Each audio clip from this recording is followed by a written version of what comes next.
り解説。南海映画の金字塔、トニー・ダーコの魅力を徹底解説。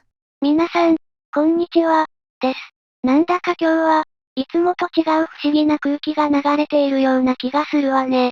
よー、レイム、そして視聴者のみんな、こんにちはだぜ。そりゃそうさ、今日は一筋縄ではいかない映画の世界へダイブするからな。心の準備はいいか？もしかして、今日取り上げるのは、あの有名な南海映画のことかしら？タイトルを聞いただけで、ちょっとドキドキしちゃうわ。その通り、今回は、2001年に公開されて以来、多くの映画ファンの間で語り草となっているトニー・ダーコの魅力を徹底解説していくぜ。この映画、一度見ただけじゃ全貌を理解するのは難しいって言われてるけど、だからこそ何度も見たくなる中毒性があるんだ。トニー・ダーコ。名前は聞いたことあるけど、やっぱり難しそうなイメージだわ。でもマリサが解説してくれるなら、私でも理解できるかもしれないわね。任せとけ。独特な世界観、散りばめられた謎、そして見る人によって解釈が変わる奥深さ。今日はその魅力を余すところなく伝えてやるぜ。きっとこの動画を見終わる頃には、レイムもトニー・ダーコの虜になっているはずだ。トニー・ダーコのあらすじと世界観。謎めいた物語の冒頭。マリサ、この映画の冒頭ってどんな感じなの？何回って言われるくらいだから、最初から不思議なのかな？おう、まさにその通りだぜ。レイム、トニー・ダーコはな、物語が始まってすぐ、観客をどういうことって混乱の渦に突き落とすんだ。ここからもうおかしいんだぜ。どんなことが起こるの？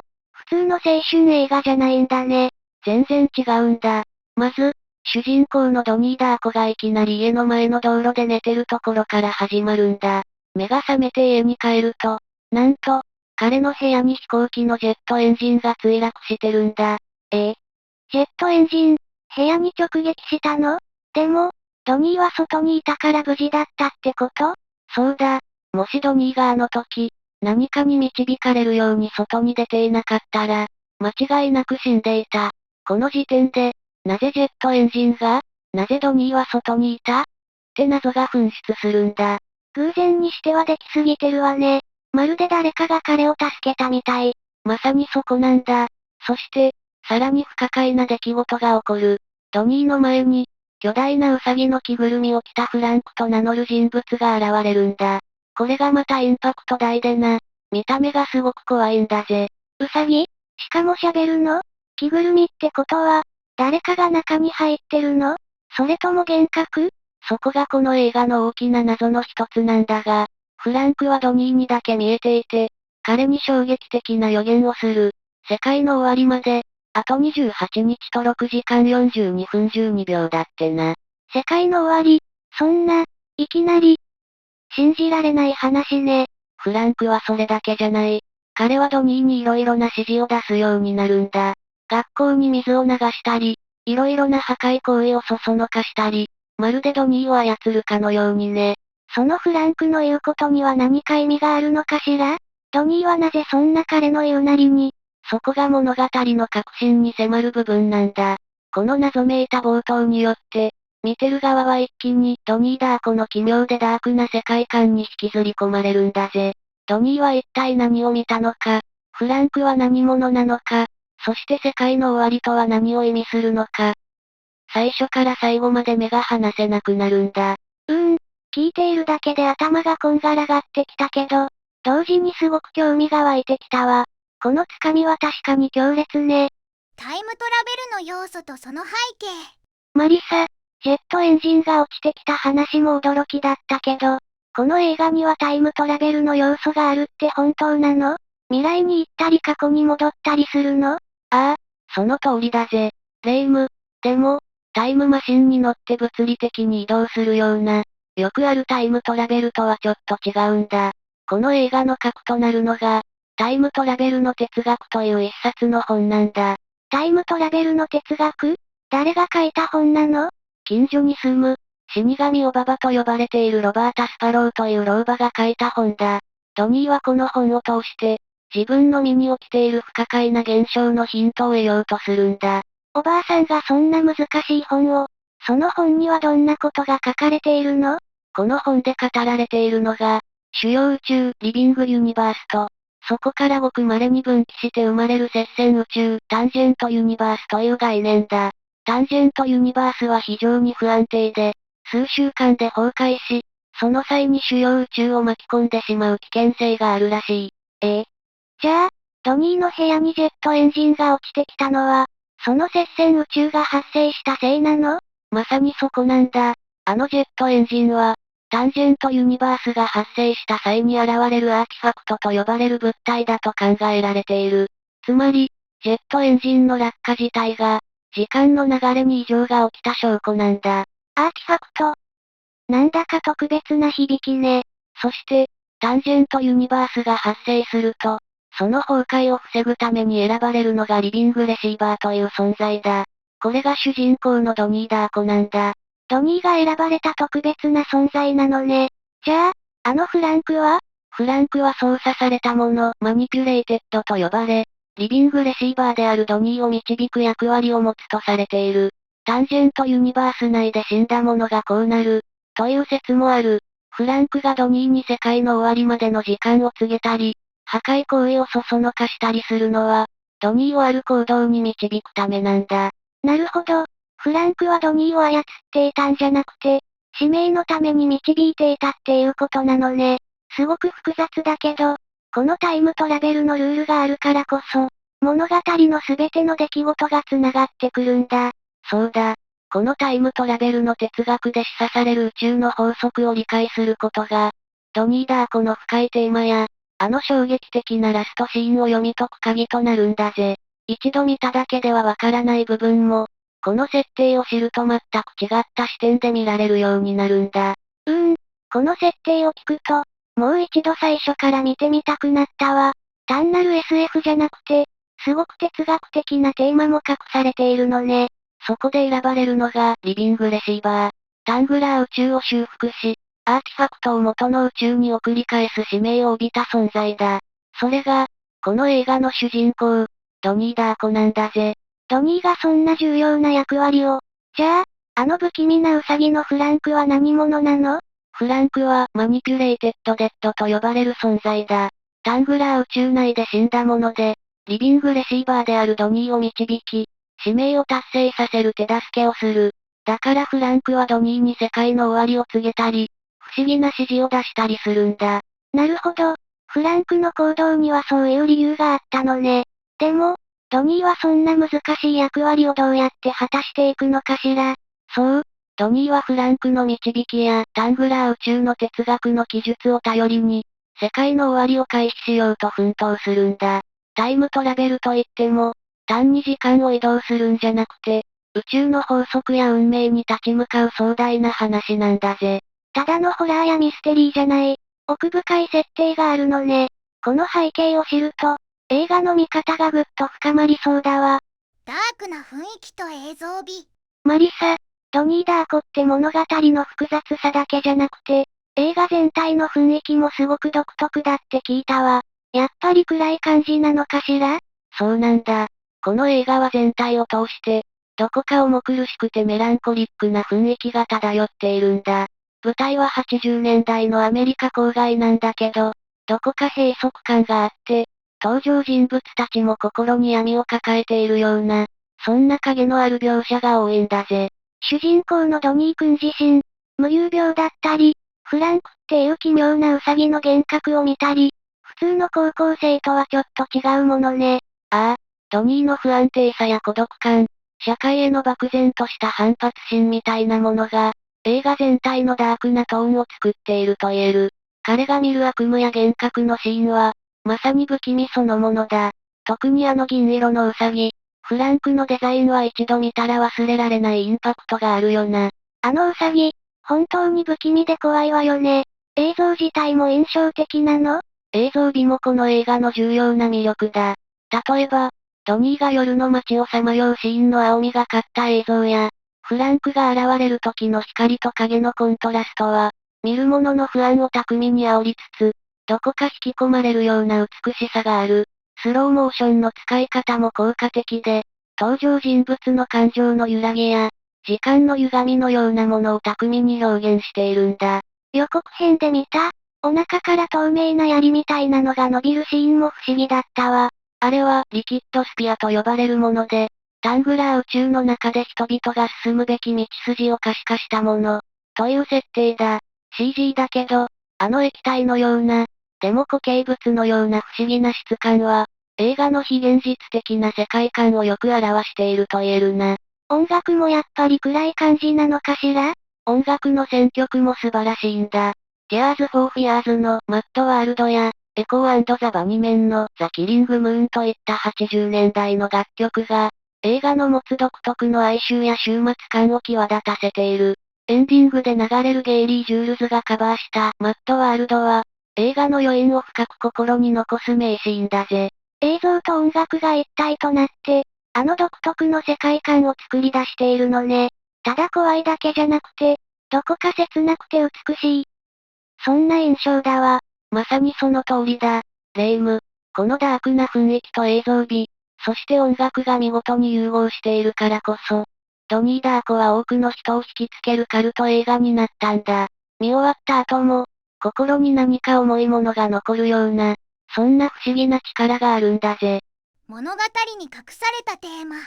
精神世界と現実の曖昧さは、マリサ、ここからはドニー・ダーコに隠された深いテーマについて掘り下げていきたいんだけど、やっぱり一番気になるのは、ドニーが見ているものや体験していることが、どこまでが現実で、どこからが彼の精神世界なの？ああ、まさにそこがこの映画の最も議論されるポイントの一つだぜ。レイム、精神世界と現実の曖昧さは、ドニー・ダーコを読み解く上で避けては通れないテーマなんだ。だって、巨大なウサギのフランクが見えたり、世界の終わりを告げられたり、いろいろな指示を受けて行動したり。普通に考えたら、それは幻覚とか、精神的な病によるものなのかなって思っちゃうんだけど、そう考えるのが自然だよな。実際、映画の中でもドニーは精神的な問題を抱えていることが示唆されている。セラピストに通っていたり、薬を飲んでいたりする描写があるからな。だから、フランクの存在や、彼から受けるメッセージは、すべてドニーの病んだ精神が生み出したものだ。という解釈も十分に成り立つんだ。なるほど。もしそうだとすると、あのジェットエンジンの落下も単なる偶然で、その後のドニーの行動は全て彼の妄想に基づいたもの。ってことになっちゃうの？その解釈も可能だ。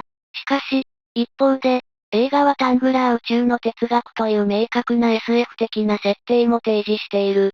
そして、ドニーの行動によって実際に現実世界に影響が及んでいるようにも描かれているんだ。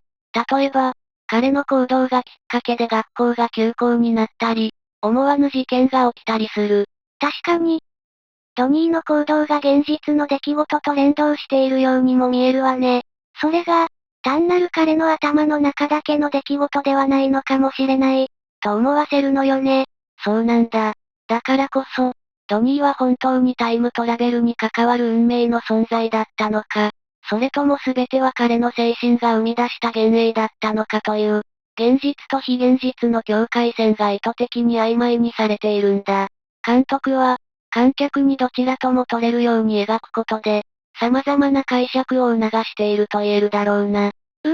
その曖昧さが、この映画をより一層ミステリアスにしてるのね。見ている側も、今見ているものは真実なのかって常に考えさせられるから、引き込まれるんだわ。まさにその通りだぜ。ドニーが見る世界が、彼自身の内面を映し出したものなのか、それとも彼だけが感知できる宇宙の真理なのか。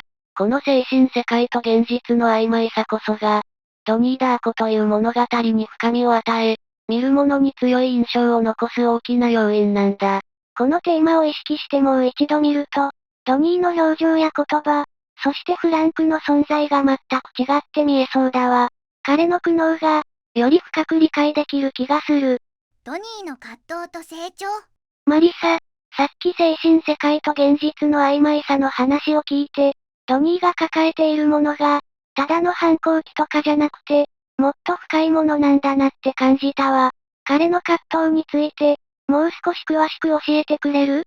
ああ、ドニー・ダーコという人物は、この物語の中心であり、彼の葛藤こそが、観客が感情移入し、物語に引き込まれる大きな理由の一つなんだぜ。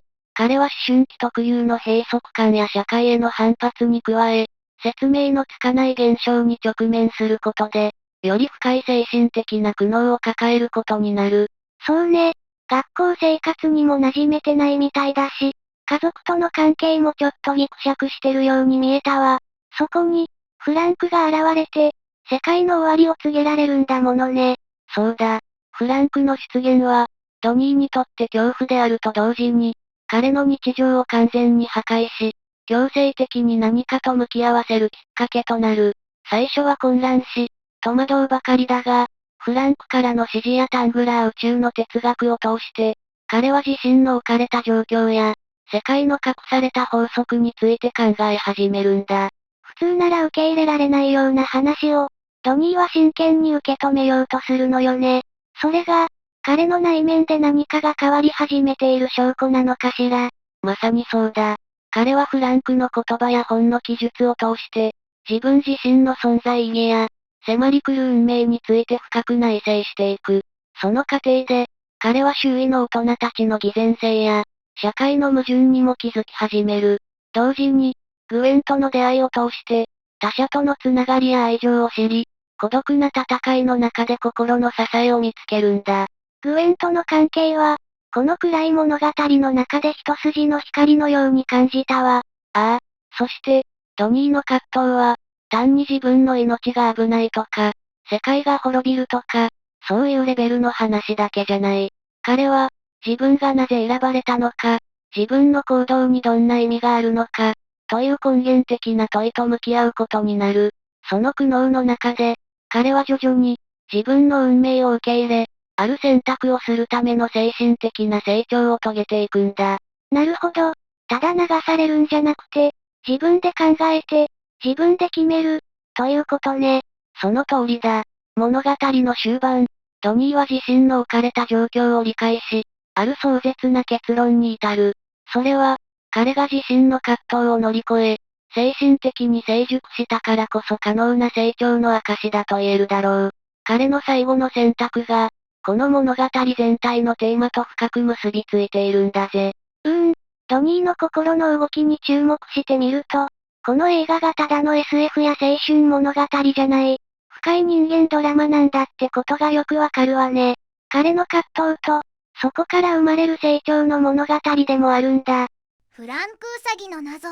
マリサ、この映画で一番インパクトがあるっていうか、忘れられないのが、あのフランクっていうウサギよね。一体あれは何なの？ただの怖い幻覚？ああ、フランクウサギか。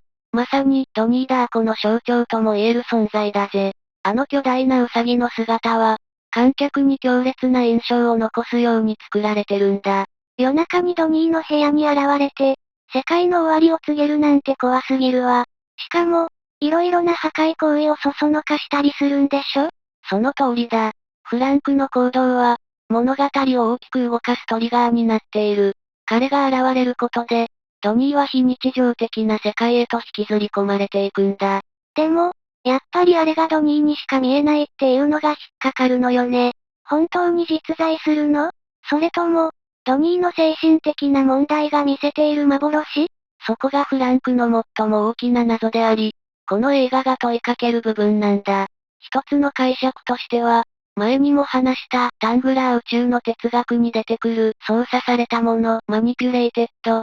つまり接戦宇宙内で死んだ者が、リビングレシーバーであるドニーを導くために現れた存在だ。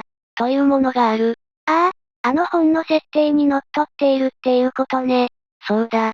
フランクが未来の出来事を知っていたり、ドニーにある場所へ行くように促したりするのは、その使命を果たすためだと考えられる。彼は、主要宇宙の崩壊を防ぐために、ドニーにある行動を取らせようとしているんだ。なるほど。運命を修正するために現れた存在。っていう見方もできるのね。だが、もう一つの有力な解釈は、すべてがドニーの精神が生み出した幻影だというものだ。彼の精神的な不安定さが、フランクという形で具現化し、世界の終わりや指令という形で彼に影響を与えている、という考え方だな。ドニーがセラキストに通っている描写があることも、この解釈を後押しする。どっちもあり得るから混乱するわね。映画はどっちとも断定しないの？そこがこの映画の巧みなところだ。監督は意図的にフランクの正体を曖昧にすることで、観客に様々な解釈を委ねている。彼は単なるキャラクターではなく、現実と非現実、運命と自由意志、正常と異常といった、映画の様々なテーマを象徴する存在なんだ。フランクの謎を考えることが、そのまま映画の深いテーマを考えることにつながるんだ。その通りだぜ。あの不気味で魅力的なフランクウサギの存在が、ドニー・ダーコを単なる SF や青春ドラマに終わらせず、多くの人々に衝撃と考察を与える作品たらしめているんだぜ。確かに、フランクが出てくるシーンは、強烈に記憶に残るものね。彼が何者なのか、考えながらもう一度見てみたいわ。なぜドニーダーコは今も語り継がれるのか。多様な解釈を生む、見る人によって変わる映画体験。マリサ、ドニーダーコって2001年の映画なのに、今でもたくさんの人に語られていて、熱狂的なファンも多いって聞くわ。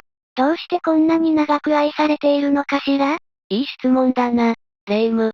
その最大の理由の一つが、この映画が見る人によって全く異なる解釈を生むという点にあるんだ。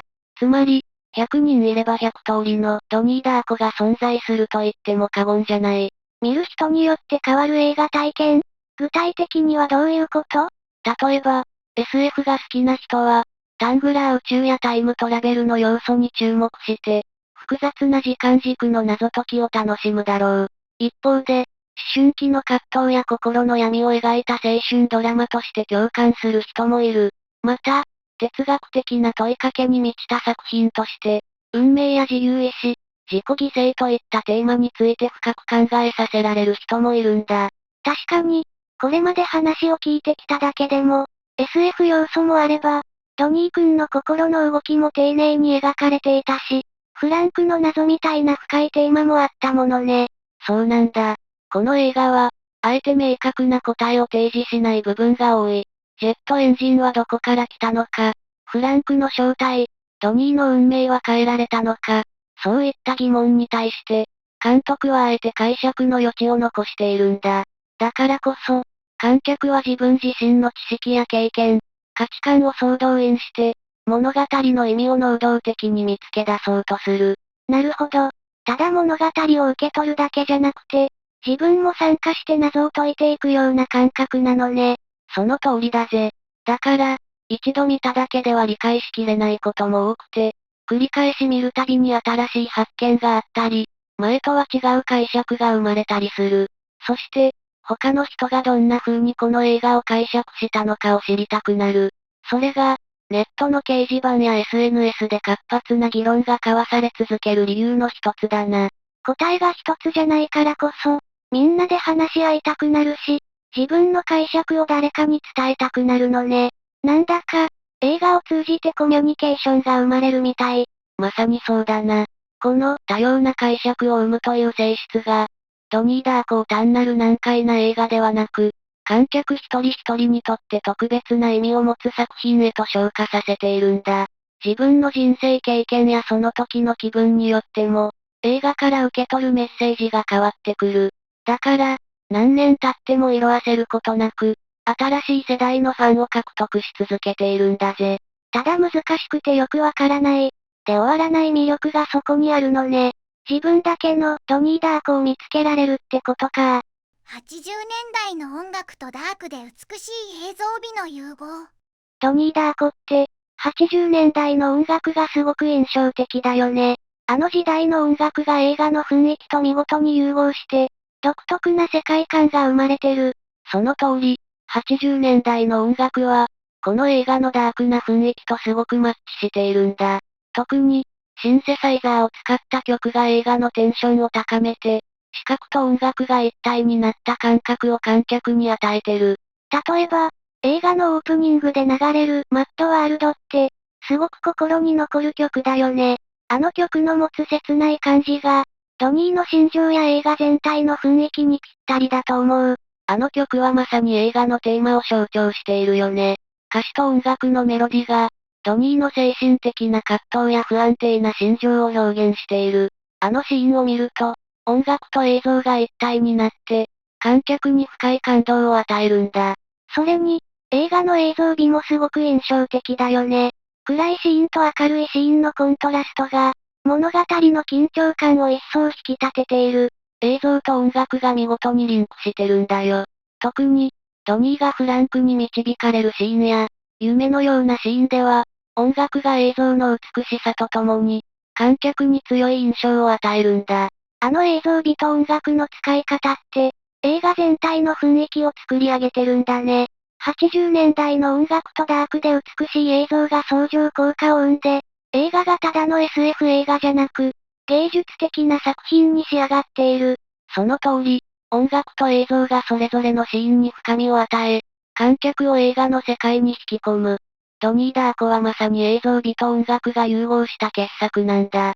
一度見たら忘れられないカルト映画としての吸引力。ドニー・ダーコって、見た後に強烈な印象が残る映画だよね。あの独特な世界観と不安定な雰囲気が、何度見ても忘れられない。その通り、あの映画は一度見ただけでは全てを理解できないくらい複雑で、見るたびに新しい発見があるからこそ、カルト映画としての魅力が生まれるんだ。確かに、最初に見た時は何が起こっているのかさっぱりわからなかったけど、2度目、3度目に見ると、あの謎めいた世界がだんだん溶けてきて、また見たくなるんだよね。あの映画の魅力の一つは、観客に解釈を委ねているところだな。映画の終わり方も、完全な答えを出さずに、観客自身がその意味を考えるように促す。だからこそ、何度も見る価値があるんだ。映画を見るごとに、キャラクターやシーンの意味が変わって見えるのも面白いよね。ドニーがどういう人物なのか、フランクの役割が何だったのか、次々と新しい解釈が浮かんでくる。その通り、映画の魅力はその奥深さにあるんだ。最初はただの不気味な SF 映画に見えても、実際には人生、運命、そして精神世界について深く掘り下げているから、何度見ても新しい感情が湧いてくるんだよ。それがまさにカルト映画としての魅力だよね。多くの人が何度も繰り返し見たくなるのは、映画が一度見ただけでは全てを理解できないからだと思う。そうだな。ドニー・ダーコはただの映画じゃなく、観客に一度見ただけでは解けない謎を提供して、それを解く楽しさを何度も味わせてくれる作品なんだ。一度見るだけじゃ終わらない。この映画の深さが、多くの人を引きつけて離さない理由なんだね。その通り。だからこそ、ドニー・ダーコはカルト映画として語り継がれ、今も多くのファンに愛されているんだ。総評またはまとめ。ドニー・ダーコは、ただの映画ではないよね。深いテーマと難解なストーリー、そして見るたびに新しい発見があるからこそ、多くの人に愛され続けている。あの映画は SF やタイムトラベルだけではなく、人生や運命、精神的成長といった普遍的なテーマに迫っているからこそ、今も語り継がれる名作なんだ。何度見ても新しい解釈ができるし、深い意味が隠されているからこそ、今も多くの人に影響を与えているんだね。その通り、ドニー・ダーコは映画史に残る傑作で、これからも多くの人に愛され続ける映画だろうね。最後までご視聴いただきありがとうございました。これからも役立つ情報をお届けいたしますので、チャンネル登録と高評価をよろしくお願いします。コメント欄でご意見や質問もお待ちしています。それではまた次回お会いしましょう。バイバイ。今日も一日良い日で、またね。